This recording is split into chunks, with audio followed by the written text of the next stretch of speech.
Hey everyone, I'm Nai, and y'all already know what time of the month it is. Boruto 2 Blue Vortex Chapter 3 is here, and it's definitely the best chapter yet. Today we're gonna go over and break down the chapter and talk a little bit about Boruto's new Rasengan Uzuhiko that he used this chapter. Before we get into the video, don't forget to, of course, like, comment your favorite part of the chapter, as I'll make sure to get to everybody, and subscribe with post notices on so you don't miss when I upload. The chapter starts off where we left off, with Boruto approaching Code with Uzuhiko, his new jutsu, to which Code questions what this new jutsu could be. He questions if it's the vanishing Rasengan and says no, but is useless if it's not an ambush, and it's strange for Boruto to approach so recklessly. Boruto continues to approach him, so Code uses his claw marks to get behind Boruto and slash him from behind, but Boruto reacts and attacks with his palm, but Code catches his hand to block. This is also the first time we see Boruto's karma mark since the time skip started, just wanted to point that out. Code swings at Boruto again, but this time Boruto blocks with his sword in a really nice looking panel. One thing I can say about this chapter is that Ikimoto outdid himself this chapter. You can definitely see the crazy improvement, and in my opinion, this chapter doesn't have one bad looking panel, and I honestly think it's that good. Enough of my rambling though, and back to the chapter. Code says to Boruto that he has a lot of confidence in that jutsu, but it's pointless if it doesn't hit.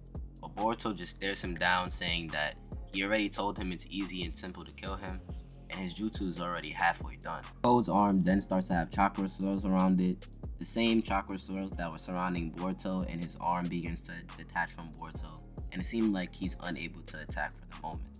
Code gets frustrated and asks Boruto what's going on, and Boruto repeats himself again, saying that this is Code's last warning, to take him to the Ten Tails, and if he can't, he'll die here. This is probably like the third time Boruto has said this to Code, and it may seem like he's bluffing or just talking trash and being edgy, but all of what Boruto is doing and saying has meaning to it, but I want to elaborate on it more later in the video. Back to the chapter, Code says to Boruto to not make him laugh and to try and kill him if he can, as he rushes to Boruto, who just stands there, and Code is seemingly just going through Boruto. My guess is that it's an effect of Uzuhiko. We don't know because not everything about the jutsu gets explained in this chapter, so we have to wait for more details on it, hopefully soon. Code goes to attack Boruto again, but the same thing happens, and Code starts to question in his head what type of movement is Boruto using. It says it's not like he's regularly dodging, and it's not genjutsu or cloning. As Code thinks he has his eyes on Boruto, Boruto just appears right next to him, looking down on him menacingly, puts his palm on Code's abdominal, and says again, Rasengan Uzuhiko. More chakra cells start to surround Boruto's whole body, and a Rasengan starts to form, and Code looks to be in a lot of pain. The jutsu finishes and Code catches himself on his feet. We then cut to Ada and Damon, and as Ada is watching the fight with her clairvoyance, she questions if the jutsu is over.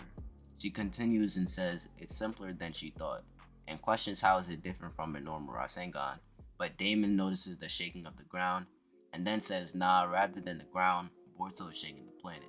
He says that this is a move using the planet's rotation, and says it's interesting. We then cut back to Boruto and Code, who's holding his abdomen in pain from Uzuhiko, and Boruto says he's surprised Code can stand from taking that.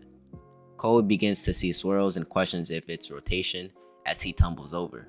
Boruto starts to approach him, and Code asks what Boruto do to him, but Boruto says savor it and to think of it as a counterattack from the planet he was trying to destroy.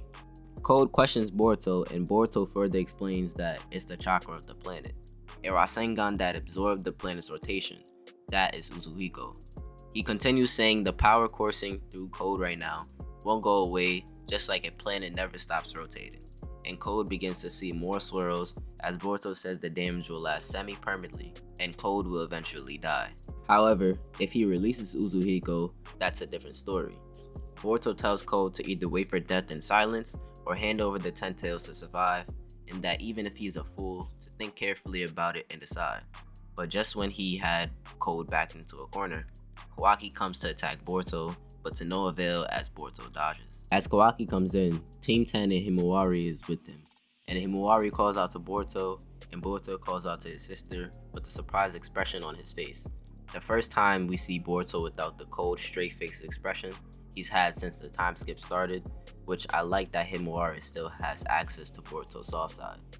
Shikadai asks Boruto why he's here in Konoha and asks what he and Code were talking about, but Boruto responds saying that they were in the middle of negotiations and asks if they could not interfere. Code plants claw marks to try and escape, but Kawaki uses Sukuna Hikuna to shrink it and prevent Code from moving. Shikamaru asks Kawaki for an update on the situation, but Kawaki tells him that he doesn't know what happened, but Code looks exhausted and he just got rid of the surrounding claw grime, so they should be able to kill him. Shikamaru responds saying good and that it's an opportunity that won't come again, so make sure to finish him off. But Boruto tells Kawaki to move away from Code and to not provoke him.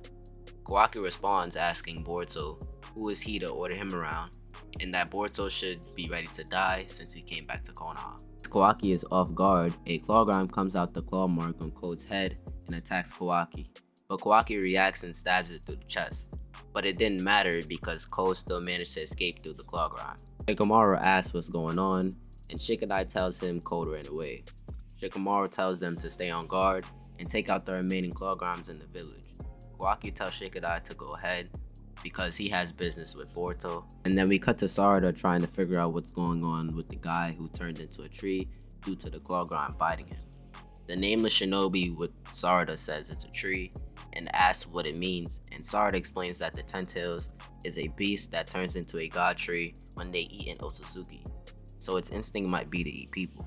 The nameless shinobi wonders if that means the tree that they're looking at is a failed god tree, but Sarada says she doesn't know, but the guy in the tree isn't dead yet.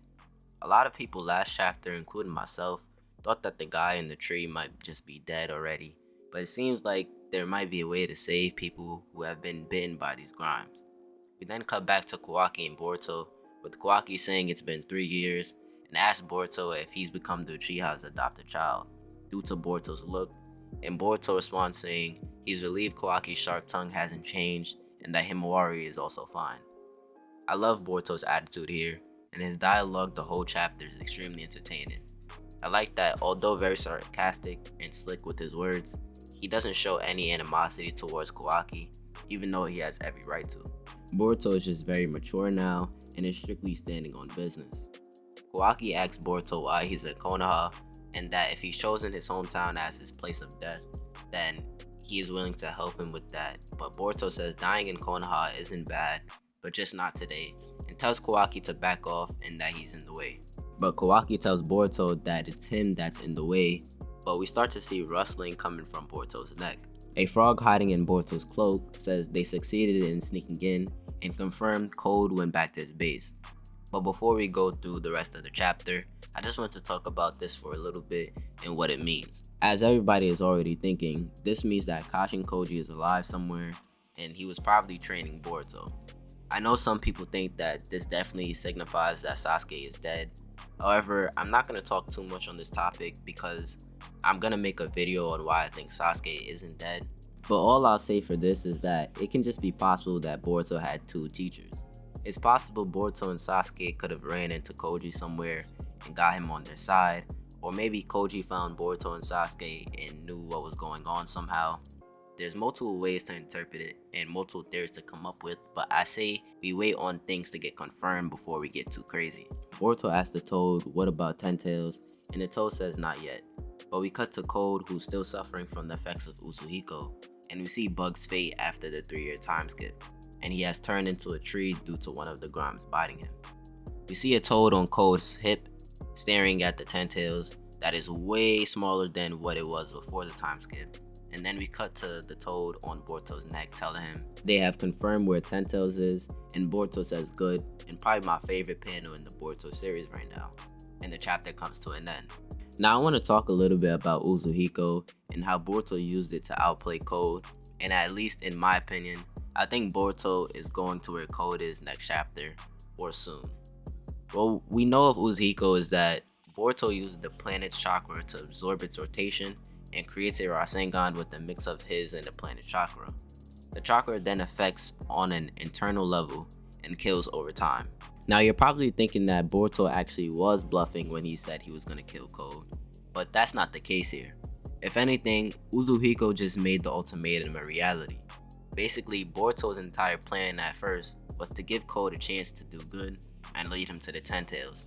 After Code obviously rejects, He tells Code over and over again it's easy to kill him and he's going to die if they fight. Code proceeded, so Boruto purposely doesn't go all out and uses a jutsu that has internal effects that Code can't do anything about. And the only way he can be saved is if he cooperates with Boruto. When Kawaki interrupts the negotiations, Boruto still had a plan just in case Code escaped, or maybe he wanted Code to escape. Either way, now that Code is back at his base where the Ten Tails is, with lingering chakra affecting him internally, I think Boruto is going to use the chakra inside of Code to track it and use space-time ninjutsu to appear where Code is. Now of course, this is just a theory, but I think there's more than enough evidence to say that this is likely. Other than that, I love this chapter. To me, this is a 10 out of 10. It doesn't have one bad looking panel. Rasengan Uzuhiko did not disappoint. In fact, it's not my favorite jutsu in the entire series. Boruto's demeanor and his dialogue is fun to watch and read. We even know that when people turn into trees due to the claw grimes, that they're not off-rip dead, and that there might be a way to save them. All in all, this was a great chapter. Let me know your thoughts in the comments. Like the video and subscribe for more Boruto and Naruto content. Till next time.